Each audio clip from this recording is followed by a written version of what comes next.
ಈಗಾಗಲೇ ಬಂದಿರುವಂಥ 7ನೇ ಅಧಿಸೂಚನೆ ಕಸ್ತೂರಂಗನ್ ವರದಿಯನ್ನು ಜಾರಿ ಮಾಡಬೇಕು ಅಂತ ನಿರಂತರವಾಗಿ 2012ರಿಂದ ಪ್ರಾರಂಭ ಮಾಡಿರ್ತಾರೆ.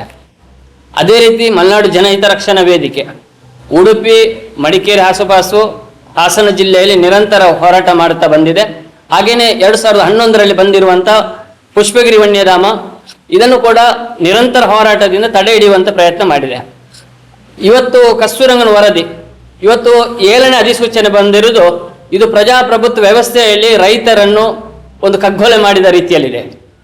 ಇದರಲ್ಲಿ ವಿದೇಶಿಯರ ಕೈವಾಡಿದೆ. ಯಾಕೆಂದರೆ ಒಂದು ಸಂಸ್ಕೃತಿ ನಾಶ ಆಗ್ತದೆ, ಎರಡನೇದು ಆರಾಧನೆ ನಾಶ ಆಗ್ತದೆ, ಮೂರನೇದು ಒಂದು ಆರ್ಥಿಕ ಸ್ಥಿರತೆ ಹೋಗ್ತದೆ. ಈ ನಿಟ್ಟಿನಲ್ಲಿ ನಾವು ಇದನ್ನು ಈ ಸಲದ ಹೋರಾಟದಲ್ಲಿ ಅಂತಿಮ ಅದನ್ನು ನಿಲ್ಲಿಸಬೇಕು. ಅದಕ್ಕೋಸ್ಕರ ಮಲೆನಾಡು ಜನಹಿತ ರಕ್ಷಣಾ ವೇದಿಕೆ ಉಗ್ರವಾಗಿ ಹೋರಾಟ ಮಾಡುವಂತಹ ರೂಪುರೇಷೆಗಳನ್ನು ಮುಂದಿನ ದಿನದಲ್ಲಿ ಮಾಡ್ತೇವೆ. ಈಗಾಗಲೇ ನಾವು 2013ರಲ್ಲಿ ಹೋರಾಟ ಮಾಡುವಾಗ ಇಡೀ ಗ್ರಾಮ ಪಂಚಾಯತಲ್ಲಿ ಮನವಿ ಕೊಟ್ಟು ಸರ್ಕಾರಕ್ಕೆ ಒತ್ತಡ ತಂದು ಎಲ್ಲ ವಿಶೇಷ ಗ್ರಾಮ ಸಭೆ ಸರ್ಕಾರದ ಕಾನೂನು ಚೌಕಟ್ಟಿನಲ್ಲಿ ವಿಶೇಷ ಗ್ರಾಮ ಸಭೆ ಕರೆದಂಥ ಸಂದರ್ಭದಲ್ಲಿ ಒಕ್ಕರಳಿನಿಂದ ಪಕ್ಷಾತೀತವಾಗಿ ಜಾತ್ಯತೀತವಾಗಿ ಹೋರಾಟದಲ್ಲಿ ಯಾವುದೇ ರೀತಿಯಲ್ಲಿ ಕಸ್ತೂರಂಗನ್ ವರದಿ ಬರಬಾರದು ಎಂಬುದು ನಿರ್ಣಯವನ್ನು ಸರ್ಕಾರದ ಸುತ್ತೋಲದ ಮೇರೆಗೆ ಪ್ರತಿ ಪಂಚಾಯತಲ್ಲಿ ಮಾಡಿದ್ದಾರೆ. ಅಧಿಕೃತವಾಗಿರುವಂಥ ದಕ್ಷಿಣ ಕನ್ನಡ ಜಿಲ್ಲೆಯ 48 ಗ್ರಾಮಕ್ಕೆ ಸಂಬಂಧಪಟ್ಟಂತಹ ಪಂಚಾಯತಿನಲ್ಲಿ ಆಗಿರುವಂಥ ಎಲ್ಲ ದಾಖಲಾತಿಗಳು ಯಾವುದು ಬೇಡ, ಕಸ್ತೂರಂಗನ್ ವರದಿ ಬೇಡ ಅಂತ ಹೇಳುವಂತ ನಮ್ಮ ಜಿಲ್ಲೆಯಲ್ಲಿ ಯಶಸ್ವಿಯಾಗಿ ಮಾಡಿದಂಥ ದಾಖಲಾತಿ ಇದೆ. ಈ ವರದಿಯನ್ನು ತೆಗೆದುಕೊಂಡು ಸರ್ಕಾರ ಆ ಸಂದರ್ಭದಲ್ಲಿ ಗ್ರಾಮಸ್ಥರ ವಿರೋಧ ಇದೆ ಅಂತ ಆಗಿನ ರಾಜ್ಯ ಸರ್ಕಾರ ಇದು ನಿಲ್ಲಿಸಿದ್ದಾರೆ.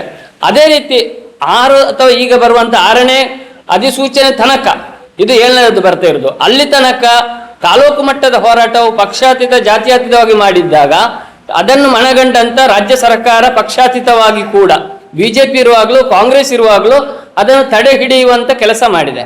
ಆದರೆ ಇವತ್ತು 7ನೇ ಅಧಿಸೂಚನೆ ಬಂದಿರ್ತದೆ. ಈಗ ನಮ್ಮ ವಿಷಯ ಇರುವಂಥದ್ದು ಕಸ್ತೂರಂಗನ್ ವರದಿಯಲ್ಲಿ ಮೇಲ್ನೋಟಕ್ಕೆ ಹೇಳ್ತಾರೆ ಯಾವುದೇ ಕೈಗಾರಿಕೆಗಳಿಗೆ ಮಾತ್ರ ನಮ್ದು ನಿರ್ಬಂಧನೆ, ಮತ್ತೆ ರಾಸಾಯನಿಕ ಗೊಬ್ಬರಗಳನ್ನು ರಾಸಾಯನಿಕ ವಸ್ತುಗಳನ್ನು ಆ ಭಾಗದಲ್ಲಿ ಬಳಸಲಿಕ್ಕೆ ಇಲ್ಲ ಎಂಬ ಅವರ ಇದಿರುವಂಥದ್ದು ನಿಯಮ ಅಂತ ಹೇಳ್ತಾರೆ. ಆದರೆ ಕಸ್ತೂರಂಗನ್ ವರದಿಯಲ್ಲಿ ಇಲ್ಲಿರುವ ನಮ್ಮ ಹತ್ರ ಸಂಪೂರ್ಣವಾದಂತಹ ಅದರ ವಿವರ ಇದೆ. ಎಷ್ಟೆಷ್ಟು ಗ್ರಾಮಗಳು ಹೋಗ್ತದೆ, ಕನಿಷ್ಠ ನಮ್ಮ ಇದರಲ್ಲೇ 1576 ಗ್ರಾಮ ನಮ್ಮ ಇಡೀ ರಾಜ್ಯದಲ್ಲಿ ಹೋಗುವಂಥದ್ದು, ಇದಕ್ಕೆ ಬಾಧಿತರಾಗಿ ಸಿಗುವಂಥದ್ದು. ಆದ್ದರಿಂದ ನಾವು ಇಷ್ಟೊಂದು ನಮ್ಮ ಕರ್ನಾಟಕ ರಾಜ್ಯದಲ್ಲಿ ಸಾವಿರಾರು ಗ್ರಾಮವನ್ನು ಕಲ್ಕೊಳ್ಳುವಂಥ ಭೀತಿ ಇರುವಂಥದ್ದು. ಎರಡನೇದೇನೆಂದರೆ ಕಸ್ತೂರಂಗನ್ ವರದಿಯಲ್ಲಿ ಇದರ ಪ್ರಕಾರ ಇದರಲ್ಲಿ ಏನಿದೆ ಅಂದರೆ ನಾವು ರಾಸಾಯನಿಕ ರಸಗೊಬ್ಬರವನ್ನು ಕೃಷಿಗೆ ಬಳಸಬಾರದು ಇದೆ ಇದರಲ್ಲಿ. ಇದು ಯಾವುದೇ ಫೇಕ್ ನ್ಯೂಸ್ ಅಲ್ಲ, ಫೇಕ್ ವರದಿ ಅಲ್ಲ, ಒರಿಜಿನಲ್ ದಾಖಲೆ ಇಟ್ಟು ಮಲೆನಾಡು ಜನಹಿತ ರಕ್ಷಣಾ ವೇದಿಕೆ ವಿಚಾರವನ್ನು ಮಂಡಿಸುವಂಥದ್ದು. ಏನಿದೆ ಅದರಲ್ಲಿ ನಿಮ್ಮ ಯೂರಿಯಾ ಇರ್ಬೋದು, ಗೊಬ್ಬರ ಇರ್ಬೋದು, ಸಂಬಂಧಪಟ್ಟಂತಹ ರಾಸಾಯನಿಕ ಯಾವುದೇ ಗೊಬ್ಬರವನ್ನು ಬಳಸುವಾಗಿಲ್ಲ. ವರದಿ ಬಂದ ತಕ್ಷಣ ಇವತ್ತು ಏನಾಗಿದೆ ಒಕ್ಕಲೆಬ್ಬಿಸುತ್ತೇವೆ ಎಲ್ಲಿಯೂ ಕೂಡ ಉಲ್ಲೇಖ ಮಾಡಿಲ್ಲ. ಆದರೆ ರೈತರಿಗೆ ಮಾನಸಿಕವಾಗಿ ಹಿಂಸೆ ಕೊಟ್ಟು ಆತನೇ ಓಡುವ ರೀತಿಯಲ್ಲಿ ಮಾಡುವಂಥ ಪ್ರಯತ್ನವೇ ಈ ವರದಿಯ ಯೋಜನೆಯ ಒಂದು ಮೂಲ ಉದ್ದೇಶ. ಹೇಗಿದೆ ಅಂದರೆ ನೋಡಿ, ಈಗಾಗಲೇ ನಾವು ಭತ್ತ ಇರ್ಬೋದು, ರಾಗಿ ಇರ್ಬೋದು, ಅಥವಾ ತರಕಾರಿ ಬೆಲೆ ಇರ್ಬೋದು, ಅಡಿಕೆ ಇರ್ಬೋದು, ರಬ್ಬರ್ ಇರ್ಬೋದು, ಎಲ್ಲವನ್ನು ರಾಸಾಯನಿಕ ಗೊಬ್ಬರ ಹಾಕಲಿಕ್ಕೆ ಹೇಳಿರುವಂಥದ್ದು ಹಸಿರು ಕ್ರಾಂತಿಯ ನೆಪದಲ್ಲಿ ಸರ್ಕಾರವೇ ಸೈಂಟಿಸ್ಟೇ ಹೆಚ್ಚೆಚ್ಚು ಆಹಾರ ಉತ್ಪಾದನೆ ಬರಬೇಕು ಅಂತ ಹೇಳಿ ರಾಸಾಯನಿಕ ಗೊಬ್ಬರವನ್ನು ಬಳಕೆ ಮಾಡಲಿಕ್ಕೆ ಉತ್ತೇಜನ ಸಬ್ಸಿಡಿಯನ್ನು ಕೊಟ್ಟು ಉತ್ತೇಜನ ಮಾಡಿದ್ದೇ ಸರ್ಕಾರ ಮತ್ತು ಸೈಂಟಿಸ್ಟ್ಗಳು. ಆದರೆ ಇದೇ ವಿಜ್ಞಾನಿಗಳು ಇವತ್ತು ಏನು ಹೇಳ್ತಾರೆ, ಅದರಿಂದ ಭೂಮಿಗೆ ಮಾರಕ ಅಂತ ಹೇಳಿದ್ದಾರೆ. ಒಂದು ತಿಳ್ಕೊಳ್ಬೇಕು, ಇವತ್ತು ಪರಿಸರ ಸಂರಕ್ಷಣೆಯ ಒಂದು ಗುಂಪು ಸಾಮಾಜಿಕ ಚಟುವಟಿಕೆ ತೊಡಗಿಸಿಕೊಂಡಿರ್ಬೋದು. ಅದೇ ರೀತಿ ಇವತ್ತು ರೈತರು ಕಟ್ಟಿದಂಥ ಟ್ಯಾಕ್ಸ್ ಅಲ್ಲಿ ಬದುಕುತ್ತಾ ಇರುವಂತ ಕುಟುಂಬವನ್ನು ನಿರ್ವಹಣೆ ಮಾಡ್ತಿರುವಂತ ಅರಣ್ಯ ಇಲಾಖೆಯವರು ಗಮನಿಸಬೇಕು. ಇವತ್ತು ಅರಣ್ಯ ಇಲಾಖೆಯವರು 2000 ಇಸವಿಯಿಂದ ಸಾಧಾರಣ ಎಷ್ಟು ರಾಸಾಯನಿಕ ಗೊಬ್ಬರವನ್ನು ಅಂದ್ರೆ ಸುಮಾರು 20 ವರ್ಷದಿಂದ ಎಷ್ಟು ಟನ್ ಕಟ್ಲೆ ರಾಸಾಯನಿಕ ಗೊಬ್ಬರವನ್ನು ಬಳಕೆ ಮಾಡಿದ್ದಾರೆ ಅಂತ ನಮ್ಮ ಹತ್ರ ದಾಖಲೆ ಸಹಿತ ಇದೆ. ಹಾಗಿದ್ರೆ ಮೊದಲಿಗೆ ಸರ್ಕಾರ ಏನು ಮಾಡಬೇಕಿತ್ತು, ಈಗ ತಾನು ಇನ್ನೂ ಸಮಯ ಮಿಂಚಿಲ್ಲ, ಈಗ ತಾನೇ ರಾಸಾಯನಿಕ ಗೊಬ್ಬರ ಪಶ್ಚಿಮ ಘಟ್ಟದಲ್ಲಿ ಹಾಕುವಂತ ರಾಸಾಯನಿಕ ಗೊಬ್ಬರ ನಿಲ್ಲಿಸಬೇಕು. ಇವತ್ತು ಸರ್ಕಾರದಲ್ಲಿ ಫಾರೆಸ್ಟ್ ಇಲಾಖೆಯವರು ರಾಸಾಯನಿಕ ಗೊಬ್ಬರ ಹಾಕಬಹುದು. ಪ್ರತಿಯೊಬ್ಬ ಎಲ್ಲೆಲ್ಲಿ ಅಲ್ಲಿ ತನ್ನ ಜೀವನಕ್ಕೋಸ್ಕರ ಬದುಕುತ್ತಾ ಇರುವಂತ ರೈತ ರಾಸಾಯನಿಕ ಗೊಬ್ಬರ ಬಳಸುವಂತಿಲ್ಲ. ಆಮೇಲೆ ಮುಂದಿನ ಸ್ಟೆಪ್ ಏನು, ಈ ರೈತನಿಗೆ ಮನೆ ಕಟ್ಟುವಾಗ 1ನೇ ಫ್ಲೋರ್ ಅಂದ್ರೆ ಮುಳಿಯ ಮನೆ ಅಂದ್ರೆ ಹಿಂದಿನ ಹಂಚಿನ ಮನೆ, ಈ ರೀತಿ ಮನೆ ಕಟ್ಟಲಿಕ್ಕೆ ಅವಕಾಶ ಇರುವಂತದ್ದು ಇವತ್ತು ಪ್ರಗತಿಯಲ್ಲಿ ಕಾಣಬಾರದು. ರೈತ ಅವನು ಒಂದು ಕುಗ್ರಾಮದಲ್ಲಿ ಇರಬೇಕು. ಇವತ್ತು ಪ್ರಗತಿಯಾದಂತ ಗ್ರಾಮವನ್ನು ನಿಷ್ಕ್ರಿಯಗೊಳಿಸಿ ಹಿಂದಿನ ರೀತಿಯಲ್ಲಿ ಕುಗ್ರಾಮ ಮಾಡುವಂತ ಯೋಜನೆ ಹೇಗೆ ಮಾಡ್ತಾರೆ?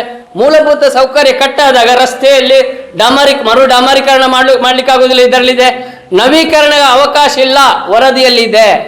ಆಮೇಲೆ ಏನಿದೆ, ಅಲ್ಲಿ ಬಂದಿರುವಂತಹ ವಿದ್ಯುತ್ ತಂತಿ ಒಮ್ಮೆ ನಿಷ್ಕ್ರಿಯ ಆದ್ರೆ ನಂತರ ಪುನಃ ಅದು ರಚನೆ ಮಾಡುವಾಗಿಲ್ಲ. ಯಾವುದೇ ಪರಿಸರಕ್ಕೆ ಹಾನಿಯಾಗುವಂಥದ್ದು ಅದನ್ನು ಪುನಃ ನವೀಕರಣ ಮಾಡುವಂತ ವ್ಯವಸ್ಥೆ ಅನುಮತಿ ಕೊಡುವುದಿಲ್ಲ. ಆಮೇಲೆ ಹೊಸತು ಏನಿದೆ, ಈಗಾಗಲೇ ಮೂಲಭೂತ ಸೌಕರ್ಯ ವಂಚಿತರಾಗಿರುವಂತಹ ನಾವು ಗಮನಿಸಿರ್ಬೋದು. ದಿಡುಪು ಇರ್ಬೋದು, ಚಾರ್ಮಾಡಿ ಇರ್ಬೋದು, ನೆರಿಯ ಇರ್ಬೋದು, ಅಥವಾ ಶಿಶಿಲ ಇರ್ಬೋದು, ಶಿರಾಡಿ ಇರ್ಬೋದು, ಶಿರುಬಾಗಿಲು ಇರ್ಬೋದು, ಕೊಂಬಾರ ಅಥವಾ ಸುಬ್ರಹ್ಮಣ್ಯದ ಕೆಲವೊಂದು ಐನಕಿದು ಭಾಗ, ಬಲ್ಪ, ಅರಂತೋಡು, ಈ ರೀತಿಯ ಪಶ್ಚಿಮ ಘಟ್ಟಕ್ಕೆ ತಪ್ಪಲಲ್ಲಿ ತಾಗಿಕೊಂಡಿರುವ ಭೂಮಿಯಲ್ಲಿ ಇನ್ನೂ ಕೂಡ ಪ್ರಗತಿ ಆಗಿಲ್ಲ. ರಸ್ತೆ ಇಲ್ಲ, ಶೈಕ್ಷಣಿಕ ಸಂಸ್ಥೆಗಳಿಲ್ಲ, ಆಮೇಲೆ ಆಸ್ಪತ್ರೆಗಳಿಲ್ಲ, ಸರಿಯಾದ ಆರೋಗ್ಯ ವ್ಯವಸ್ಥೆಗೆ ಡಾಕ್ಟರ್ಸ್ ಇಲ್ಲ. ಈ ರೀತಿಯ ಮೂಲಭೂತ ಸೌಕರ್ಯ ವಂಚಿತರಾದಂತಹ ರೈತರ ಪರಿಸ್ಥಿತಿ ಏನು? ಇದನ್ನು ಸರ್ಕಾರ ಸಮಗ್ರವಾಗಿ ಗ್ರೌಂಡ್ ರಿಪೋರ್ಟ್ ತಗೊಳ್ಬೇಕು. ಇವತ್ತು ಉಳಿದ ಹೋರಾಟಗಳಲ್ಲಿ ನಾವು ಗಮನಿಸಿದ್ದೇವೆ, ರಾಜಕೀಯ ಹೋರಾಟಗಳಲ್ಲಿ ಯಾವ ರೀತಿ ಇವರು ಗ್ರೌಂಡ್ ರಿಪೋರ್ಟ್ ತಗೊಂಡು ಮಾಡ್ತಾರೆ. ಆದ್ರೆ ಇದರಲ್ಲಿ ರೈತರ ಒಗ್ಗಟ್ಟಿಲ್ಲ. ಈ ರೈತರ ಒಗ್ಗಟ್ಟಿಲ್ಲ ಎಂಬ ವೀಕ್ನೆಸ್ ಅನ್ನು ತಕೊಂಡು ಇವತ್ತು ಹೇರುವಂತ ಕೆಲಸ ಮಾಡ್ತಾ ಇದ್ದಾರೆ. ಆದ್ದರಿಂದ ಮೊದಲಿಗೆ ನಾವು ಇದನ್ನು ವಿರೋಧ ಮಾಡ್ತೇವೆ. ಎರಡೇ ಅಂಶ ಮುಖ್ಯವಾಗಿರುವಂಥದ್ದು, ಒಂದು ಮೂಲಭೂತ ಸೌಕರ್ಯಕ್ಕೆ ಧಕ್ಕೆ ಬರ್ತದೆ, ಎರಡನೇದು ರೈತರ ಈಗ ಜೀವನ ನಡೆಸುವಂತ ಎಲ್ಲ ಯಾವುದು ಬೆಲೆ ಉತ್ಪನ್ನಗಳಿಗೆ ಮಾರಕವಾಗ್ತದೆ. ಯಾಕೆಂದ್ರೆ ಏಕಕಾಲದಲ್ಲಿ ರಾಸಾಯನಿಕ ಗೊಬ್ಬರವನ್ನು ಬಿಟ್ರೆ ಎಲ್ಲ ಫಸಲು ಬರುವಂಥದ್ದು ಝೀರೋಗೆ ಇಳಿತದೆ, ಅಥವಾ ಇದು ಗಿಡಕ್ಕೆ ತೊಂದರೆ ಆಗಿ ಸರ್ವನಾಶ ಆಗುವಂಥದ್ದು. ಆದ್ದರಿಂದ ರೈತರ ಆರ್ಥಿಕ ಸ್ಥಿತಿ ಕುಂಠಿತಾಗ್ತದೆ. ಮತ್ತೊಂದೇನೆಂದ್ರೆ, ಇವತ್ತು ನಮಗೆ ಇನ್ನೊಂದು ಗಂಭೀರ ವಿಷಯ ನಾವು ತಿಳ್ಕೊಳ್ಬೇಕಾದ ಗಂಭೀರ ವಿಷಯ ಏನೆಂದ್ರೆ, ಇಡೀ ನಮ್ಮ ವ್ಯವಸ್ಥೆಯಲ್ಲಿ ಇವತ್ತು ಅಕ್ರಮ ಸಕ್ರಮದಲ್ಲಿ ಅನೇಕ ಕಾಡಿನ ಬದಿಯಲ್ಲಿರುವಂತಹ ಹಂಚಿನಲ್ಲಿರುವಂತಹ ಜಾಗದಲ್ಲಿ ಪಟ್ಟೆ ಹಕ್ಕುಪತ್ರ ನೀಡಿರ್ತದೆ. ಇದು ಎಲ್ಲ ಸಂಪೂರ್ಣ ರದ್ದಾಗ್ತದೆ. ಯಾಕೆಂದ್ರೆ ಕಂದಾಯ ಇಲ್ಲಿ ದಾಖಲೆ ಕೂಡ ಅದಕ್ಕೂ ಇದೆ. ಕಂದಾಯ ಭೂಮಿಯವರು ಹಕ್ಕುಪತ್ರ ಕೊಟ್ಟಿರುವುದನ್ನು ಈಗಾಗಲೇ ರಾಜ್ಯದಲ್ಲಿ ತೆರವು ಮಾಡುವಂತ ಕೆಲಸ ಕಾರ್ಯಗಳನ್ನು ಅರಣ್ಯ ಇಲಾಖೆ ಮಾಡ್ತಾ ಇದೆ. ಕಂದಾಯ ಇಲಾಖೆ ಕೊಟ್ಟಿರುವಂತ ಹಕ್ಕುಪತ್ರವನ್ನು ಯಾವುದೇ ರೀತಿಯ ಗಣನೆಗೆ ತೆಗೆದುಕೊಳ್ಳುವುದಿಲ್ಲ. ಆದರೆ ಇವತ್ತು ನಾವು ಹೇಳುವಂತ ದೃಷ್ಟಿಯಲ್ಲಿ ಇಡೀ ಡಿಸಿಗೆ ಪವರ್ ಇದೆ. ಡಿಸಿ ಅಂಡರ್ಲಿ ಬರುವಂತ ಸಹಾಯಕ ಆಯುಕ್ತರು ಇರ್ಬೋದು, ತಹಸೀಲ್ದಾರ್ ಇರ್ಬೋದು, ವಿಎ ಇರ್ಬೋದು, ಇವರಿಗೆ ಯಾವುದೇ 3 ಕಾಸಿನ ಬೆಲೆ ಇಲ್ಲದಾಗೆ ಅರಣ್ಯ ಇಲಾಖೆ ಮಾಡಿದ್ದಾರೆ. ಆದ್ದರಿಂದ ಎಲ್ಲಿಯೂ ಕೂಡ ಎಲ್ಲಿ ಕಂದಾಯ ಇಲಾಖೆ ಅವರು ಕೊಟ್ಟಿರುವಂತ RTC ಯನ್ನು ರದ್ದುಪಡಿಸಲಿಕ್ಕೆ ಆದೇಶ DFO CCF ಮಾಡಿದಾಗ ಎಲ್ಲಿ ಕೂಡ ಯಾವುದೋ ಒಬ್ಬ DC ಬಂದು ಇದು ನಮ್ಮ ಇಲಾಖೆ ಕೊಟ್ಟಿದ್ದು ಅಧಿಕೃತ ಹಕ್ಕುಪತ್ರ ಅಂತ ಯಾಕೆ ಹೇಳಲಿಲ್ಲ? ತಾಕತ್ತಿದ್ರೆ DC ಅವ್ರು ಹೇಳಿ ನೋಡೋಣ. ನಾನು ವ್ಯಕ್ತಿಯನ್ನು ಟಾರ್ಗೆಟ್ ಮಾಡ್ತಿಲ್ಲ, ಆ ಹುದ್ದೆಯನ್ನು ಟಾರ್ಗೆಟ್ ಮಾಡ್ತಾ ಇದ್ದೇನೆ. ಇವತ್ತು CCF ಇವತ್ತು ಏನು ಮಾಡ್ತಾ ಇದ್ದಾರೆ, ಫಾರೆಸ್ಟ್ ಇಲಾಖೆ ಇಡೀ ರೈತರನ್ನು ಒಂದು ದಮನಿಸುವ ರೀತಿಯಲ್ಲಿ ವರ್ತಿಸುತ್ತಿದ್ದಾರೆ.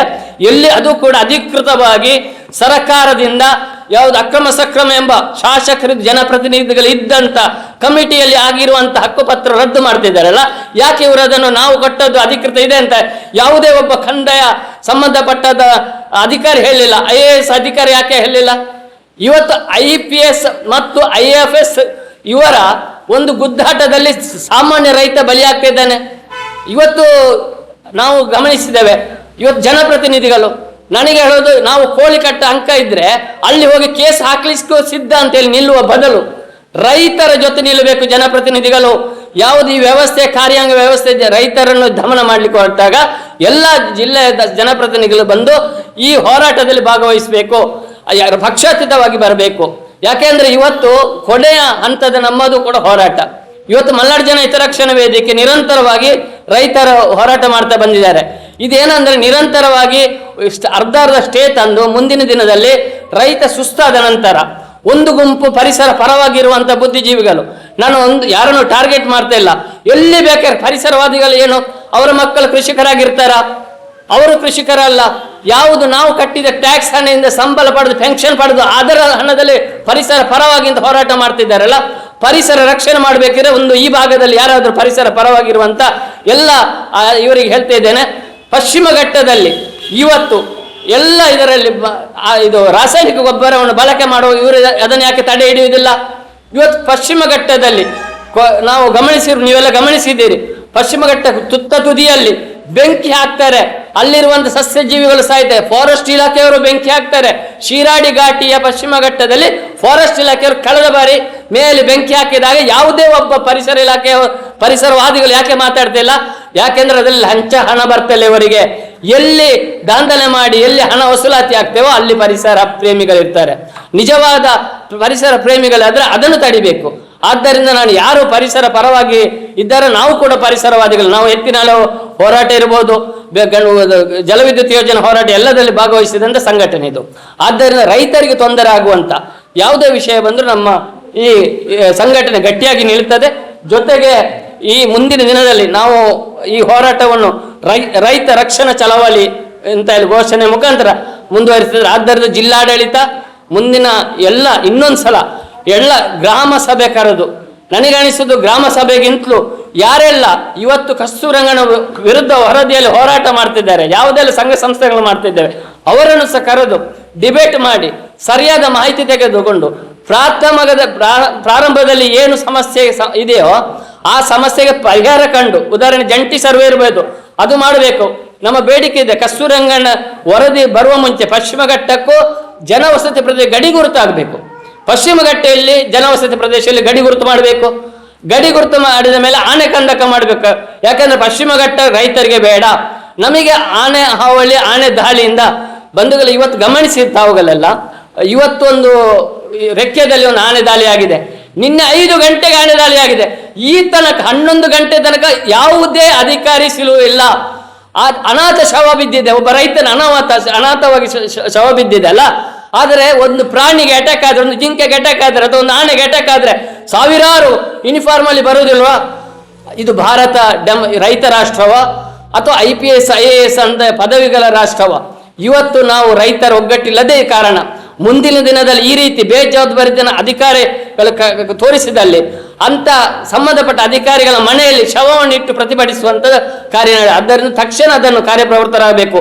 ಇವತ್ತು ಏನ್ ಮಾಡ್ತಾರೆ, ಕಸ್ತೂರಂಗನ ವರದಿ ಬಂದಾಗ ಆ ಮೂಲಭೂತ ನಿವಾಸಿಗಳು ಯಾರಿರ್ತೇವೆ ಅಲ್ಲಿ ಬದುಕ್ತಾ ಇದ್ದಾರಲ್ಲ ರೈತ, ಅವನ್ ನಾಯಿ ಸತ್ತಾಗಿ ಸಾಯಬೇಕು. ಯಾಕೆಂದ್ರೆ ಕಸ್ತೂರಂಗನ ವರದಿ ವ್ಯಾಪ್ತಿಯಲ್ಲಿ ಒಳಪಟ್ಟಂತ ಸುರಕ್ಷಿತ ಅರಣ್ಯವು ಎಲ್ಲವೂ ಕಸ್ತೂರಂಗನ ವ್ಯಾಪ್ತಿಗೆ ಬರ್ತದೆ. ಆ ಕಸ್ತೂರಂಗನ ವ್ಯಾಪ್ತಿಯಲ್ಲಿ ಬರುವಂತ ಸಂದರ್ಭದಲ್ಲಿ ಒಬ್ಬ ರೈತ ನಗರಕ್ಕೆ ಹೋಗಿ ಆತನ ಕೆಲಸ ಕಾರ್ಯ ಮುಗಿಸಿಕೊಂಡು ಬರುವಾಗ ಪ್ರಾಣಿ ದಾಳಿ ಆದ್ರೆ ಆತ ಬರುವಂತ ದಾರಿಯಲ್ಲ ಫಾರೆಸ್ಟ್ ಇಲಾಖೆ ದಾರಿ ಆದ ಕಾರಣ ಅನುದಾನ ಕೊಡಲಿಕ್ಕೆ ಬರುವುದಿಲ್ಲ ಅಂತ ಅಧಿಕಾರಿಗಳು ಇವತ್ತು ಅಲ್ಲಿ ಏನ್ ಹೇಳಿದ್ದಾರೆ ಅದನ್ನೇ ಹೇಳ್ತಾರೆ. ನಾಯಿ ಸತ್ತಾಗಿ ನೀವು ಸಾಯಬೇಕು ರೈತರು ಅಂತ ಹೇಳುವಂತ ಉದ್ದೇಶ ಅಲ್ವಾ ಇವರದು? ಇನ್ನೊಂದೇನಿದೆ, ಇವತ್ತು ನಾವು ಗಮನಿಸಿರ್ಬೋದು, ರಾಜಕೀಯೇತರ ಹೋರಾಟದಲ್ಲಿ ಸತ್ರೆ 1 ಕೋಟಿ ಅನುದಾನ ಕೊಂಡು ಕೊಡ್ತಾರೆ. ಇವತ್ತು ಪ್ರಾಣಿ ದಾಳಿಯಿಂದ ಸತ್ರೆ ಅವನ ಜೀವನಿಗೋಸ್ಕರ ಕೆಲಸ ಕಾರ್ಯಗಳ ಮಾಡ್ತಾ ಹೋದಾಗ ಪ್ರಾಣಿಯಿಂದ ಸತ್ರೆ ಕೇವಲ 20 ಲಕ್ಷ. ಅವರ ಮಕ್ಕಳಿಗೆ ಜಾಬ್ ಕೊಡ್ತಾರ? ಇವತ್ತು ರಿಟೈರ್ಡ್ ಆಗಿ ಏನೋ ಡ್ಯೂಟಿಯಲ್ಲಿದ್ದ ಅಧಿಕಾರಿಗಳಿದ್ರೆ ಅವ್ರ ಸತ್ರೆ ಅವರ ಹೆಂಡತಿಗೆ ಮಗಳಿಗೆ ಜಾಬ್ ಕೊಡ್ತಾರಲ್ಲ. ಇವತ್ತು ರೈತ ಸತ್ರೆ ಪ್ರಾಣಿ ದಾಳಿಯಿಂದ ಯಾರಿಗೆ ಜಾಬ್ ಕೊಡ್ತಾರೆ? ಎಜುಕೇಟೆಡ್ ಇದ್ರು ಕೊಡ್ತಾರೆ ಇವರು. 1 ಕೋಟಿ ಅನುದಾನ ಕೊಡಬೇಕು. ಯಾರು ಪ್ರಾಣಿ ದಾಳಿಯಿಂದ ಸತ್ತಿದ್ದಾರ ಅದರ ಏನು ಫಲಾನುಭವಿ ಇದೆ ಅದನ್ನು 1 ಕೋಟಿಗೆ ಏರಿಸಬೇಕು. ಈ ರೀತಿ ಅನೇಕ ಕುಂದುಕೊರತೆಗಳು ಇದೆ. ಆದ್ದರಿಂದ ದಯವಿಟ್ಟು ಈ 7ನೇ ಅಧಿಸೂಚನೆ ತಡೆ ಹಿಡಿದು ತಕ್ಷಣ ಜಂಟಿ ಸರ್ವೆ ಮಾಡಿ ರೈತರಿಗೆ ಎಲ್ಲಿ ಹಕ್ಕುಪತ್ರ ಕೊಟ್ಟಿದ್ದಾರೆ ಅದನ್ನು ಊರ್ಜಿತವಾಗಿ ಮಾಡಬೇಕು ಅಂತ ನಮ್ಮ ಸಂಘಟನೆ ವಿನಂತಿ. ಈಗ ಇದು ಅನುಮೋದನೆ ಇದಾದ್ರೆ ಕಸ್ತೂರಿನ ವರದಿ ಏನು ಉಂಟು ಆ ರೀತಿ ಅದು ಕಾರ್ಯರೂಪಕ್ಕೆ ಬಂದ್ರೆ ಸಾರ್ವಜನಿಕರಿಗೆ ಏನು ಅವ್ರು ಲಿಸ್ಟ್ ಬಿಡುಗಡೆ ಮಾಡಿದ್ದಾರೆ ಅವ್ರಿಗೆ ಏನು ತೊಂದರೆ ಆಗ್ಬೋದು ಅಂತ ಹೇಳೋದು ನೋಡಿ. ಈಗಾಗಲೇ ನಾನು ಉಲ್ಲೇಖ ಮಾಡಿದಲ್ಲಿ ಉದಾಹರಣೆ 1 ಮೂಲಭೂತ ಸೌಕರ್ಯ ತೊಂದರೆ ಆಗ್ತದೆ. ಯಾವುದು? ರಸ್ತೆ. ನಾನು ಶಿರಾಡಿಯಿಂದ ಇಲ್ಲಿಗೆ ಅಥವಾ ನೀವು ಈ ಪ್ರೆಸ್ ಮೀಟಿಗೆ ನೀವು ಬರಬೇಕಿದ್ರೆ ನೀವು ಬರುವಾಗ ಫಾರೆಸ್ಟ್ ರಸ್ತೆಯಲ್ಲೇ ಬಂದಿದ್ದೀರಿ. ಅದೆಲ್ಲ ಫಾರೆಸ್ಟ್ ರಸ್ತೆ ನಾಳೆ ಏನಾಗ್ತದೆ ಅಂದ್ರೆ ಅರಣ್ಯಕ್ಕೆ ಸೇರ್ಪಡೆ ಆಗ್ತದೆ. ಆ ಅರಣ್ಯಕ್ಕೆ ಫಾರೆಸ್ಟ್ಗೆ ರಸ್ತೆ ಸೇರ್ಪಡೆ ಆದ ನಂತರ ಮಧ್ಯದಲ್ಲಿ ನೀವು ಬರುವಂತ ಸಂದರ್ಭದಲ್ಲಿ ಏನಾದರೂ ನಿಮಗೆ ಅನಾಹುತ ಆದರೆ ಅರಣ್ಯದ ಮಧ್ಯ ನೀವಿದ್ದೀರಿ, ಹೋಗಿದ್ದೀರಿ, ಅದಕ್ಕೆ ನಿಮಗೆ ಯಾವುದೇ ಇದು ಸವಲತ್ತು ಕೊಡ್ಲಿಕ್ಕೆ ಆಗುದಿಲ್ಲ ಅಂತ ಹೇಳ್ತಾರೆ. ಆಮೇಲೆ ರಸ್ತೆ ಗುಂಡಿ ಬಿದ್ದರೆ ಮರು ಡಾಮರೀಕರಣ ಮಾಡುವಾಗ ಅಲ್ಲಿ ಪಕ್ಷಿ ಜೀವ ಪ್ರಭೇದಗಳಿಗೆ ತೊಂದರೆ ಆಗ್ತದೆ, ಶಬ್ದ ಮಾಲಿನ್ಯ ಆಗ್ತದೆ. ಆದ್ದರಿಂದ ನಿಮಗೆ ಅಲ್ಲಿ ಇದು ರಸ್ತೆ ಮರು ಡಾಮರೀಕರಣ ಮಾಡ್ಲಿಕ್ಕೆ ಆಗುದಿಲ್ಲ ಅಂತ ಹೇಳ್ತಾರೆ. ಆಮೇಲೆ ಬಲ್ಬ್ ಲೈಟ್ಗಳು ಉರಿಸುವಾಗ ಪಕ್ಷಿಗಳಿಗೆ ಕಣ್ಣಿಗೆ ತೊಂದರೆ ಆಗ್ತದೆ. ಆಮೇಲೆ ಏನಾದರೂ ಸೌಂಡ್ಗಳು ಜನರೇಟರ್ ರನ್ ಮಾಡಿದ್ರೆ ಕಿವಿಯ ತಮಟೆಗೆ ಸಮಸ್ಯೆ ಆಗ್ತದೆ ಪಕ್ಷಿಗಳ ಪ್ರಾಣಿಗಳ, ಅದಕ್ಕೆ ಅದನ್ನು ಮಾಡಲಿಕ್ಕೆ ಬಿಡುವುದಿಲ್ಲ ಅವರು. ರಾಸಾಯನಿಕ ಗೊಬ್ಬರ ಇವತ್ತು ಮೈಲ್ ತುತ್ತನ್ನು ಅಡಿಕೆಗೆ ಸಿಂಪಡಿಸಿದರೆ ಅಥವಾ ಇನ್ಯಾವುದೋ ಗೊಬ್ಬರವನ್ನು ಭೂಮಿಗೆ ಹಾಕಿದ್ರೆ ಮಣ್ಣು ಹಾಳಾಗ್ತದೆ. ಆದ್ದರಿಂದ ಅದನ್ನು ಮಾಡಬಾರದು ಅಂತೇಳಿ ಹೇಳ್ತಾರೆ. ಈ ರೀತಿ ಮೂಲಭೂತ ಸೌಕರ್ಯಕ್ಕೆ ಬೇರೆ ಬೇರೆ ಇವತ್ತು ನಾವು ಗಮನಿಸಿರ್ಬೋದು, ಜಲಜೀವನ್ ಮಿಷನ್ ಅಡಿಯಲ್ಲಿ ಬಂದಿರುವಂತ ಪೈಪ್ ಲೈನ್ ನೋಡಿ, ಎಲ್ಲಿ ಕೂಡ 5 ಫೀಟ್ 3 ಫೀಟ್ ಆಳದಲ್ಲಿ ಹಾಕಬೇಕು ಅಂತ ಹೇಳ್ತಿದ್ದಾರೆ. ಹಾಕ್ಲಿಕ್ಕೆ ಆಗ್ಲಿಲ್ಲ. ಯಾಕೆ ಆಗ್ಲಿಲ್ಲ? ಇವತ್ತು ಅರಣ್ಯ ಇಲಾಖೆ ಅಡ್ಡಿಪಡಿಸಿದ್ದಾರೆ. ಇವತ್ತು ಅನೇಕ ಇದು ಪ್ರಯಾಣಿಕರು ಮರದ ಕೊಂಬೆ ಬಿದ್ದು ಸತ್ತಿದ್ದು ಉದಾಹರಣೆ ಇದೆ. ಯಾಕೆ ಸತ್ತಿದ್ದಾರೆ? ಮರವನ್ನು ಕಡಿಲಿಕ್ಕೆ ಅರಣ್ಯ ಇಲಾಖೆ ಬಿಡುವುದಿಲ್ಲ. ಇವತ್ತು ರಸ್ತೆ ಬದಿಯ ಮರವನ್ನು ತೆರವು ಮಾಡಲಿಕ್ಕೆ ಬಿಡುವುದಿಲ್ಲ. ಮನೆ ಬದಿಯಲ್ಲಿರುವಂತ ಮರವನ್ನು ತೆರವು ಮಾಡಲಿಕ್ಕೆ ಬಿಡುತ್ತಾ ಇಲ್ಲ. ಈ ರೀತಿ ಮೂಲಭೂತ ಸೌಕರ್ಯ ಇವತ್ತು ನೋಡಿ, ಇವತ್ತು ಆಸ್ಪತ್ರೆಗಳು ರೈತ ಎಲ್ಲೆಲ್ಲ ಹಳ್ಳಿಗಳಲ್ಲಿ ಆಸ್ಪತ್ರೆ ಇಲ್ಲ. ಯಾಕಿಲ್ಲ? ಜಾಗ ಇಲ್ಲ. ಇವತ್ತು ಗ್ರಂಥಾಲಯ ಯಾಕೆ ಇಲ್ಲ? ಜಾಗ ಇಲ್ಲ. ಶಿಕ್ಷಣ ಸಂಬಂಧಪಟ್ಟ ಸಂಸ್ಥೆಗಳಿಗೆ ಜಾಗ ಇಲ್ಲ. ಆದ್ದರಿಂದ ಮುಂದಿನ ಪ್ರಗತಿ ಆಗುವಂತ ಸಂದರ್ಭದಲ್ಲಿ ಇವತ್ತು ಎಲ್ಲ ರೆವಿನ್ಯೂ ಲ್ಯಾಂಡ್ ಅನ್ನು ಅರಣ್ಯ ಇಲಾಖೆ ಒತ್ತುವರಿ ಮಾಡಿಕೊಂಡಿದ್ದಾರೆ. ಇವತ್ತು ಮಾಲಗಳನ್ನು ಒತ್ತುವರಿ ಮಾಡಿಕೊಂಡಿದ್ದಾರೆ. ಆದ್ದರಿಂದ ಎಲ್ಲವನ್ನು ಜಾಗವನ್ನು ಅವರು ವಶಪಡಿಸಿಕೊಳ್ಳುತ್ತಾರೆ. ಹಂತ ಹಂತವಾಗಿ ಕ್ರಮೇಣ ಮೂಲಭೂತ ಸೌಕರ್ಯ ಕುಂಠಿತ ಮಾಡಿ ನಿಮ್ಮನ್ನು ತಾನಾಗಿ ಹೋಗಿಸ್ತಾರೆ. ನೀವು ಹೇಳಿದಂತ ಎಲ್ಲ ವಿಚಾರಗಳಿಗೆ ಅವರ ವರದಿಯಲ್ಲಿದೆ ನೋಡಿ. ಈ ವರದಿಯಲ್ಲಿ ಇದೆ. ಹೇಗಿದೆ ಅಂದ್ರೆ ನೋಡಿ, ರಾಸಾಯನಿಕ ವಸ್ತು ಬಳಕೆ ಮಾಡ್ಲಿಕ್ಕಿಲ್ಲ. ಒಂದೇ ವಾಕ್ಯ, ಒಂದು ವಾಕ್ಯದಲ್ಲಿ ಏನು? ಬೋರ್ಡ ಮಿಶ್ರಣ ಅಂದ್ರೆ ಮೈಲ್ ತುತ್ತು ಸಿಂಪಡಣೆ ಇಲ್ಲ, ಅದು ರಾಸಾಯನಿಕ. ನೀವು ಗೊಬ್ಬರ ಹಾಕುದಿದ್ರೆ ಗಿಡಕ್ಕೆ, ಅದು ರಾಸಾಯನಿಕ. ಅಂದ್ರೆ ಬೇರೆ ಬೇರೆ ವಿಧದ ಏಕ ಉತ್ತರ ಅಂದ್ರೆ ರಾಸಾಯನಿಕ ಗೊಬ್ಬರ. ಅದು ಬಳಸಲಿಕ್ಕಿಲ್ಲ ಅಂದ್ರೆ ಎಲ್ಲ ಕಟ್ಟಾಯ್ತು. ಗದ್ದೆ ಅಥವಾ ನಿಮ್ಮ ರಾಗಿ ಅಥವಾ ಇದು ರಬ್ಬರು ಎಲ್ಲ ಅಥವಾ ಮೈ ತುತ್ತು ಬಿಡುವ ಎಲ್ಲವೂ ಕಟ್ಟಾಗ್ತದೆ. ಒಂದೇ ವಾಕ್ಯ, ಅಲ್ಲಿ ಒಂದೇ ವಾಕ್ಯದಲ್ಲಿದೆ ರಾಸಾಯನಿಕ ವಸ್ತು ಬಳಕೆ ಇಲ್ಲ. ಅಲ್ಲಿಗೆ ಸಾವಿರಾರು ವ್ಯವಸ್ಥೆ ಕಟ್ಟಾಗ್ತದೆ ಮೂಲಭೂತ ಇದು ಸಂಬಂಧಪಟ್ಟಾಗಿ. ಇದು ನವೀಕರಣ ಅಂದ್ರೆ ಏನೇಳಿ? ರಸ್ತೆ. ಈಗಾಗಲೇ ಭಾರತ ದೇಶ ಇಷ್ಟು ಸಮಯ ಆದರೂ ಸ್ವಾತಂತ್ರ್ಯ ಸಿಕ್ಕಿ ನಮಗೆ ಸಂಪೂರ್ಣ ಪ್ರಗತಿ ಆಗಿಲ್ಲ. ಪ್ರತಿ ಹಳ್ಳಿಯ ಬೈಲಿಗೆ ರಸ್ತೆ ಆಗಿಲ್ಲ. ಅದನ್ನು ಮಾಡುವಾಗಿಲ್ಲ. ಅಲ್ಲಿ ಮೂಲಭೂತ ಸೌಕರ್ಯ ಕಂದಾಯ ಭೂಮಿ ಎಲ್ಲ ಇದಕ್ಕೆ ಬರ್ತದೆ. ಯಾವುದಕ್ಕೆ? ಕಸ್ತೂರಂಗನ ವರದಿ ಬಂದ್ರೆ ಫಾರೆಸ್ಟ್ ಆಗ್ತದೆ. ಆಮೇಲೆ ನೀವು ಎಲ್ಲಿಯೂ ರಸ್ತೆ ನೀರಿನ ಟ್ಯಾಂಕಿ ಕಟ್ಟುವಾಗಿಲ್ಲ, ಪೈಪ್ ಲೈನ್ ಎಳೆಯುವಾಗಿಲ್ಲ, ರಸ್ತೆ ವಿದ್ಯುತ್ ತಂತಿ ಎಳೆಯುವಾಗಿಲ್ಲ, ಮರ ಕಡಿಯುವಾಗಿಲ್ಲ ಅವರದ್ದು. ಇದರಿಂದ ಮೂಲಭೂತ ಸೌಕರ್ಯ ಕಟ್ಟಾಗ್ತದೆ. ನೀವು ಮೂಲಭೂತ ಸೌಕರ್ಯದ ಬಗ್ಗೆ ಹೇಳಿದ್ರಿ, ಆಯ್ತಪ್ಪ. ನಾನು ಕಸ್ತೂರಂಗನ ವರದಿ ಜಾಗದಲ್ಲಿ ನಮ್ಮ ಮನೆ ಕಟ್ಟಿಕೊಂಡಿದ್ದೇನೆ, ಅದಕ್ಕೆ ಸರ್ಕಾರ ದುಡ್ಡು ಕೊಟ್ಟಿಲ್ಲ ಅಂತ.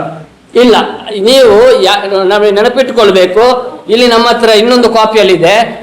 ಯಾವುದೆಲ್ಲ ಫ್ಲಾಟಿಂಗ್ ಆಗ್ಲಿಲ್ಲ, ನೀವು ನೆನಪಿಟ್ಟುಕೊಳ್ಳಿ. ಯಾವುದೆಲ್ಲ ಫ್ಲಾಟಿಂಗ್ ಆಗದ ಜಾಗವು ಎಲ್ಲವೂ ಅನಾಧಿಕೃತ ಹಕ್ಕುಪತ್ರ ಅಂತ ಕೊಟ್ಟಿದ್ದಾರೆ. ನಮ್ಮ ಜಿಲ್ಲೆದಿದೆ ನನ್ನ ಹತ್ರ ಎಷ್ಟೋ ಸಭೆ. ನಮ್ಮ ಯಾವುದೆಲ್ಲ ಅನಾಧಿಕೃತ ಹಕ್ಕುಪತ್ರ, ಯಾವುದೇ ತೊಂದರೆ ಆಗುವುದಿಲ್ಲ ಅಂತ CCF ನಾಳೆ ಯಾವುದಾದ್ರೂ ಪ್ರೆಸ್ ಮೀಡಿಯಾದಲ್ಲಿ ಹೇಳಿ, ನಮಗೆ ಭಾಷಣದಲ್ಲಿಯೋ ಅಥವಾ ಯಾವ ರಾಜಕಾರಣಿಗಳು ಹೇಳಿದ್ರೆ ನಂಬುದಿಲ್ಲ. CCF ಅವರು ಮಾಧ್ಯಮಕ್ಕೆ ಒಂದು ಲೆಟರ್ ಕೊಡ್ಲಿ, ಯಾವುದೇ ರೀತಿಯ ಹಕ್ಕುಪತ್ರ, ಯಾಕೆಂದ್ರೆ ಯಾವುದು ಫ್ಲಾಟಿಂಗ್ ಆಗದ, ಒಂದೇ ಪಾಯಿಂಟ್, ಫ್ಲಾಟಿಂಗ್ ಆಗದ ಹಕ್ಕುಪತ್ರ ರದ್ದಾಗುದಿಲ್ಲ ಅಂತ ನಾಳೆನೆ ಒಬ್ರು CCF ಆದ DFO ಫಾರೆಸ್ಟ್ ಒಮ್ಮೆ ರೈಟಿಂಗ್ ಅಲ್ಲಿ ನಮಗೆ ಕೊಡುದಿಲ್ಲ. ನಾವು ಸಂಘಟಕರು ಬೇರೆ ಬೇರೆ ಇರ್ತಾರೆ, ನಮ್ಮ ನಂಬುದು ಬೇಡ. ರಾಜಕಾರಣಿಗಳು ನಾವು ನಂಬುದಿಲ್ಲ. ಆದ್ರೆ ಅವ್ರು ಕೊಡಬೇಕಾದ ಮೀಡಿಯಾಕ್ಕೆ ಕೊಡ್ಲಿ, ಎಲ್ಲಿಯಾದ್ರೂ ಒಂದು ಕಡೆ ಮೀಡಿಯಾ ಬಿಡುಗಡೆ ಮಾಡಲಿ. ಯಾವ್ದು ನಾವು ರೈಟಿಂಗ್ ಅಲ್ಲಿ ಮಾಡಲಿ? ಇವರು ಸಾಧ್ಯವೇ ಇಲ್ಲ. ಅದಕ್ಕೆ ₹1 ಬಿಡಿ ಕಾಸು ಕೊಡುವುದಿಲ್ಲ. ನೀವು ಈಗಾಗಲೇ ಮಾಧ್ಯಮದಲ್ಲಿ ವರದಿ ಆಗಿದೆ, RTC ಇದೆ, 30 ವರ್ಷ 70 ವರ್ಷ 20 ವರ್ಷ 40 ವರ್ಷ ಇದ್ದದ್ದನ್ನು ತೆರವು ಮಾಡಿಸಿದ್ದಾರೆ. ಇವತ್ತು ನೋಡಿ, ಒಂದು ಮನೆ ಕಟ್ಟಬೇಕಿದ್ರೆ, ಒಬ್ಬ ರೈತ ಮನೆ ಕಟ್ಟಬೇಕಿದ್ರೆ ಅವನ ಅಪ್ಪನ ಜಾಗದಲ್ಲಿ ಅಕ್ರಮ ಅಲ್ಲ, ಮನೆ ಕಟ್ಟಬೇಕಿದ್ರೆ 6 ತಿಂಗಳು 1 ವರ್ಷ ಅವನು ಕುಣಿಬೇಕು. ಅಪ್ಪನ ಜಾಗದಲ್ಲಿ ಲೀಗಲ್ ಮನೆ ಕಟ್ಟಬೇಕಿದ್ರೆ ಅಂತ ಕಾನೂನು ಇರುವಂತ ಸಂದರ್ಭದಲ್ಲಿ ಇದು ಎಲ್ಲವೂ ಮನೆ ಕಟ್ಟುವಾಗಿಲ್ಲವ. ಇವತ್ತು 5-6 ಜನ 10 ಜನ ಒಂದು ಮನೆಯಲ್ಲಿ ಇರ್ತಾರೆ, ಏನು ವ್ಯವಸ್ಥೆ ಮಾಡ್ತಾರೆ? ಆದ್ದರಿಂದ ನಾನು ಒಂದು ಪ್ರಶ್ನೆ ಇವತ್ತು ಚಾಲೆಂಜ್ ಆಗ್ತೇನೆ, ಯಾವುದೇ ಒಬ್ಬ ಅಧಿಕಾರಿ ಕಸ್ತೂರಂಗನ ವರದಿ ಬಂದ್ರೆ ಯಾವುದು ಫ್ಲಾಟಿಂಗ್ ಆಗದ ಜಾಗವು ಯಾವುದೇ ರೀತಿಯ ತೊಂದರೆ ಬರುವುದಿಲ್ಲ ಅಂದ್ರೆ ರೈಟಿಂಗ್ ಅಲ್ಲಿ ಕೊಡಬೇಕು. ಭಯ ಪಾಡಬೇಡಿ, ಹೆದರಬೇಡಿ, ಓಡಬೇಡಿ ಅಂತಲ್ಲ, ರೈಟಿಂಗ್ ಅಲ್ಲಿ ಕೊಡ್ಲಿಕ್ಕೆ ತಾಕತ್ತಿದ್ರೆ ಬರಲಿ, ನಮ್ಮ ಪ್ರಶ್ನೆಗೆ ಉತ್ತರ ಕೊಡ್ಲಿ ನೋಡ, ನಮಗೆಲ್ಲ ಮೀಡಿಯಾದವರಲ್ಲಿ ಅನೌನ್ಸ್ ಮಾಡ್ಲಿ ನೋಡ, ಇವರು ಸುತ್ತೋಲೆ ಹೊರಡಿಸ್ಲಿ. ಅದು ಒಂದೇ ಉದ್ದೇಶ ಇರುವಂತದ್ದು, ಮಲೆನಾಡು ಜನಹಿತ ರಕ್ಷಣೆ ವೇದಿಕೆ. ಇವತ್ತು ನಮಗೆ ಕಸ್ತೂರಂಗನ ವರದಿ ಪಶ್ಚಿಮ ಘಟ್ಟ ಉಳಿಸಿ ಅದರದ್ದು ಪಶ್ಚಿಮ ಘಟ್ಟ ಸಂರಕ್ಷಣೆಯ ವಿರೋಧ ಅಲ್ವೇ ಅಲ್ಲ. ನಮಗೆ ಪರಿಸರ ಬೇಕೇ ಬೇಕು. ರೈತ ಅಂದ್ರೆ ಪರಿಸರ ಇಲ್ಲದ್ರೆ ರೈತರಾಗ್ಲಿಕ್ಕೆ ಸಾಧ್ಯ ಇಲ್ಲ. ಮತ್ತು ನಾವು ಕೂಡ ಪರಿಸರಕ್ಕೆ ರಿಲೇಟೆಡ್ ಮಾಡುವಂಥದ್ದು. ಎಲ್ಲ ರೈತಾಪಿ ಬಂಧುಗಳು ಇವತ್ತು ನಮ್ಮ ಸರ್ಕಾರ ಮಾಡ್ಬೇಕೇನಂದ್ರೆ, ಎಲ್ಲಿ ವಾಸ್ತವ್ಯ ಇದ್ದಾರೆ ಇವತ್ತು ಹಕ್ಕುಪತ್ರ ಯಾವುದಲ್ಲಿ ಫ್ಲಾಟಿಂಗ್ ಎಲ್ಲ ಬಾಕಿ ಆಗಿದೆ ಅವರಿಗೆ ಹಕ್ಕುಪತ್ರ ಅದನ್ನು ಊರ್ಜಿತ ಮಾಡಬೇಕು. ಇನ್ನೊಂದೇನೆಂದ್ರೆ, ಹಕ್ಕುಪತ್ರ ಕೊಡುವಂತ ಸಂದರ್ಭದಲ್ಲಿ ಅಲ್ಲಿಯೂ ಕಂದಾಯ ಇಲಾಖೆಯವರು ಲಂಚ ತೆಕೊಂಡು ರಸ್ತೆಯೂ ಕಾಣಿಸುವುದಿಲ್ಲ, ಪಕ್ಕದ ಮನೆಗೆ ಹೋಗ್ಲಿಕ್ಕೆ ದಾರಿ ಇಲ್ಲ, ಸಂಪೂರ್ಣ ಇವನ ಹೆಸರಿಗೆ ಬರೆದು ಬಿಡ್ತಾರೆ. ಮೂಲಭೂತ ಸೌಕರ್ಯಕ್ಕೆ, ವಿದ್ಯುತ್ ತಂತಿಗೆ ಎಳೆಯುವಂಥದ್ದು ಏನೆಲ್ಲ ಇದೆ ಅಲ್ಲಿ ಆಸ್ ಇಟ್ ಈಸ್ ಅದನ್ನು ಊರ್ಜಿತವಾಗಿ ಇಟ್ಟುಕೊಂಡು ಹಕ್ಕುಪತ್ರದಲ್ಲಿ ಮೂಲಭೂತ ಸೌಕರ್ಯ ತೊಂದರೆ ಆಗದೆ ರೀತಿಯಲ್ಲಿ ಹಕ್ಕುಪತ್ರ ಕೊಡಬೇಕು. ಇನ್ನೊಂದೇನಂದ್ರೆ, ಎಲ್ಲೆಲ್ಲ ಅನಧಿಕೃತ ಅಂತ ಹಕ್ಕುಪತ್ರ ಅಂತ ಫಾರೆಸ್ಟ್ ಅವರು ಲಿಸ್ಟ್ ಮಾಡಿದ್ದಾರೆ, ಇದನ್ನು ಜಂಟಿ ಸರ್ವೆ ಮಾಡಿ ರೈತರ ಜಾಗ ಬೇರೆ ಅರಣ್ಯ ಬೇರೆ ಮಾಡಬೇಕು. ಮತ್ತೊಂದು ಪಶ್ಚಿಮ ಘಟ್ಟಕ್ಕೆ ಗಡಿ ಗುರುತು ಮಾಡಬೇಕು. ಪಶ್ಚಿಮ ಘಟ್ಟಕ್ಕೆ ಗಡಿ ಗುರುತು ಮಾಡಿದ್ರೆ ಏನು ಇಷ್ಟೆಲ್ಲ ಇದಿಲ್ಲ, ಕೇವಲ ಒಂದು 200 ಕಿಲೋಮೀಟರ್ ದೊಡ್ಡ ಮಟ್ಟದ ಆಣೆಕಂದಕವನ್ನು ಕಳೆದ್ರೆ ಗಡಿ ಗುರುತಾಯ್ತು. ಗಡಿ ಗುರುತು ಆಯ್ತು, ಒಬ್ಬ ರೈತನ ಅಕ್ರಮಕಾರಿ ಆಚೆ ಹೋಗ್ಲಿಕ್ಕೂ ಇಲ್ಲ, ಇದು ಪ್ರಾಣಿಗಳ ರಕ್ಷಣೆ ಕೂಡ ಆಗ್ತದೆ. ಆದ್ದರಿಂದ ಮೊದಲಿಗೆ ಆಗ್ಬೇಕಾದ್ದು ನಮ್ಮ ಹೋರಾಟದಲ್ಲಿ ಗಡಿ ಗುರುತಿಗೆ ನಾವು ಬೇಡಿಕೆ ಇಡುವಂಥದ್ದು. ಮತ್ತೆ ಗಡಿ ಗುರುತು ಮಾಡಿ ಯಾವುದೇ ಪರಿಸರ ಪರವಾಗಿರುವಂತ ಕಾನೂನು ತಂದ್ರು ನಮ್ದು ಅಬ್ಜೆಕ್ಷನೇ ಇಲ್ಲ. ಆದ್ರೆ ಗಡಿ ಗುರುತಿಗೆ 0 ಬಫರ್ ಝೋನ್ ಮಾಡಬೇಕು. ಪುನಃ 10 ಕಿಲೋಮೀಟರ್ ಇಲ್ಲ ನೋಡಿ, ಇದರಲ್ಲಿ ಇದೆ ಎಷ್ಟು 46 ಗ್ರಾಮದಲ್ಲಿ, ಅದರ ನಂತರ 10 ಕಿಲೋಮೀಟರ್ ಬಫರ್ ಝೋನ್. ಆ ಬಫರ್ ಝೋನ್ ಪದವನ್ನು ತೆಗಿಬೇಕು, ಗಡಿ ಗುರುತು ಮಾಡಿ ಅಲ್ಲಿಗೆ 0 ಬಫರ್ ಝೋನ್ ಮಾಡಬೇಕು. ನಮ್ಮದಲ್ಲಿ ಯಾವತ್ತೂ ಪಶ್ಚಿಮ ಘಟ್ಟದ ಸಂರಕ್ಷಣೆ ಮಾಡಬೇಡಿ ಅಂತ ಮಲೆನಾಡು ಜನಹಿತ ರಕ್ಷಣಾ ವೇದಿಕೆ ಹೇಳುವುದಿಲ್ಲ. ಆದರೆ ರೈತರು ಕೂಡ ಎಜುಕೇಟೆಡ್ ಆಗಬೇಕು. ಮೇಲ್ನೋಟಕ್ಕೆ ಯಾರೋ ಹೇಳಿದ್ದನ್ನಲ್ಲ, ಸ್ಟಡಿ ಮಾಡಬೇಕು. ಮಾಡಿ ನೋಡಿ, ಈಗಾಗಲೇ ಎಷ್ಟು 16 ವರ್ಷದಿಂದ ಜಂಟಿ ಸರ್ವೆ ಆಗದೆ ಇವತ್ತು ಒದ್ದಾಡ್ತಿದ್ದಾರೆ. ಏಕಕಾಲದಲ್ಲಿ ಮಾಡಬಹುದಲ್ಲ ಇವತ್ತಿನ ಆಧುನಿಕ ಯುಗದಲ್ಲಿ, ಯಾಕೆ ಮಾಡ್ತಿಲ್ಲ? ಆದ್ದರಿಂದ ನಾವು ತಿಳ್ಕೊಳ್ಬೇಕು. ನಾವು ಇದನ್ನು ಹೋರಾಟದಲ್ಲಿ ಮತ್ತೆ ಎಲ್ಲ ರಾಜಕಾರಣಿಗಳು ಬರುವಾಗ ಮನೆ ಬಾಗಿಲಿಗೆ ಚುನಾವಣೆ ಸಂದರ್ಭದಲ್ಲಿ ನಾವು ಮೊದಲ ಅಜೆಂಡಾ ಇದೇ ಇಡಬೇಕು. ನೀವು ಇವತ್ತು ರಸ್ತೆಯನ್ನು ಅಜೆಂಡಾ ಇಟ್ಕೊಂಡ್ರೆ ನಾಳೆ ಮರು ಡಾಮರೀಕರಣ ಅದು ಮಾಡಲೇಬೇಕಾಗ್ತದೆ. ಆದರೆ ಇದು ನಮ್ಮ ಮುಂದಿನ ಪೀಳಿಗೆಗೆ ಭವಿಷ್ಯದ ದೃಷ್ಟಿಯಲ್ಲಿ ಇರುವುದರಿಂದ ಜಾಗ ಇದನ್ನು ನಾವು ಬಿಟ್ಟುಕೊಟ್ರೆ ನಾವು ಬಿಕಾರಿ ಆಗುವುದು ನಿಶ್ಚಿತ. ಯಾಕೆಂದ್ರೆ ಇವತ್ತು SSLC, PUC, degree, engineer, doctor ಪದವಿ ಪಡೆದ್ರು ಕೂಡ ಅನೇಕ ಜನ ರೈತರು ಸಾವಿರಾರು ಸಂಖ್ಯೆಯಲ್ಲಿದ್ದಾರೆ, ಲಕ್ಷಾಂತರ ಜನ ಇದ್ದಾರೆ. ಇವರೆಲ್ಲರೂ ಬೀದಿ ಬರಬೇಕಾಗ್ತದೆ. ಅದರ ಸ್ವಾರ್ಥ ಬಿಟ್ಟು ಹೋರಾಟದಲ್ಲಿ ಧುಮುಕು. ಈಗ 7ನೇ ಅಧಿಸೂಚನೆ ಅಂತ ಹೇಳಿದ್ರಲ್ಲ, ಅದರಲ್ಲಿ ಏನು ವಿಚಾರ ಉಂಟು?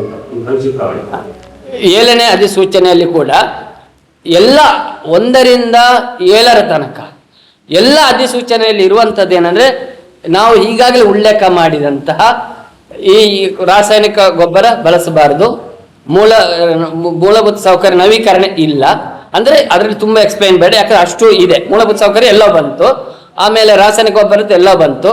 ಮತ್ತೊಂದೇನಂದ್ರೆ, ಯಾವುದೆಲ್ಲ ಫಾರೆಸ್ಟ್ ಇದೆ, ಯಾವುದೆಲ್ಲ ಈಗ ಜಂಟಿ ಸರ್ವೆ ನಾವು ಹೇಳ್ತಾ ಇದ್ದೇವೆಲ್ಲ, RTC ಅರಣ್ಯ ಅಂತಿದೆ, ಅದೆಲ್ಲವೂ ಅರಣ್ಯಕ್ಕೆ ಸೇರ್ಪಡೆ ಆಗಬೇಕು.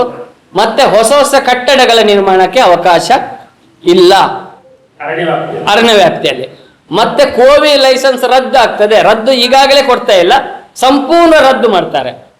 ಆದ್ದರಿಂದ ಈ ವ್ಯವಸ್ಥೆ ಕೋವಿ ಇವತ್ತು ಪ್ರಾಣಿಗಳ ಹಾವಳಿ ನಿರಂತರ ನಡೀತಾ ಇದೆ.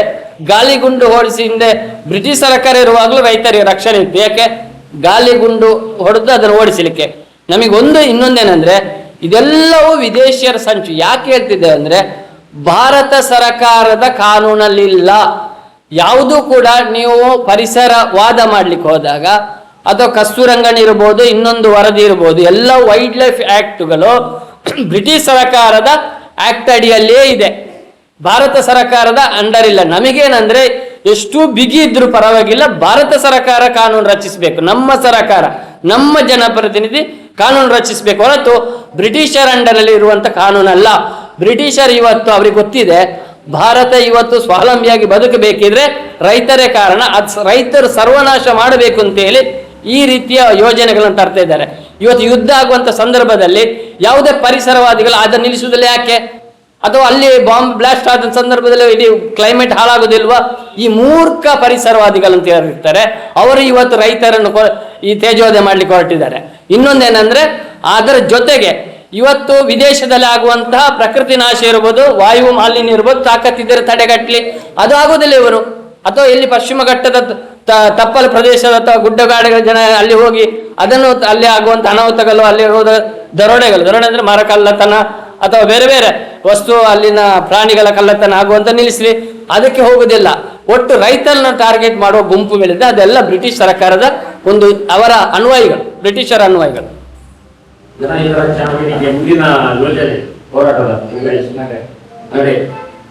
ನಾವು ಈಗಾಗಲೇ ಗುರುವಾರ ದಿವಸ ಜನಾಭಿಪ್ರಾಯ ಸಭೆ ಕರಿತೇವೆ, ಇದೇ ಸೊಸೈಟಿ ಹಾಲಲ್ಲಿ ಕರಿಬೇಕು ಅಂದಿದ್ದೇವೆ.